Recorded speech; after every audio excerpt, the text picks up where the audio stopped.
Hello guys, আসসালামু আলাইকুম। সবাই কেমন আছেন? চলুন দেশটাকে আবার নতুন করে তৈরি করি। আর এই উদ্যোগের জন্য আজকে আমরা চলে যাচ্ছি নাটোরে।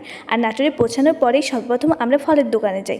ফলের দোকান থেকে কিছু ফল কিনে নিলাম, কারণ আমরা প্রথমেই যাব হসপিটালে। হসপিটালে এমন অনেক রোগী আছে যারা এই আন্দোলনের জন্য অনেক আঘাতপ্রাপ্ত হয়েছে, আহত হয়েছে। তাদের সঙ্গে আমরা ফার্স্টে কথা বললাম এবং তাদের জবানবন্দি দিলাম যে এখানকার নার্স এবং ডক্টর তাদেরকে ঠিকমতো সেবা দিচ্ছে কিনা।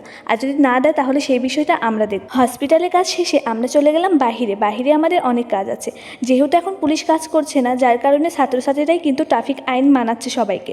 আর তারা সকাল থেকে অনেক কাজ করছে, তাদেরকে কতটুকু হেল্প করা যায় সেই জন্য আমরা কিছু পানি এবং খাবার তাদেরকে দিচ্ছিলাম। আর এখানে কিন্তু শুধু ছাত্রছাত্রী নেই, আর্মি এবং ফায়ার সার্ভিসের অনেকে হেল্প করছে। তারপরে আমরা এই কাজ শেষে চলে গেলাম দ্রব্যমূল্যের দোকানে, কারণ অনেক মানুষ এখন দ্রব্যমূল্যর দাম অনেক বৃদ্ধি করছে।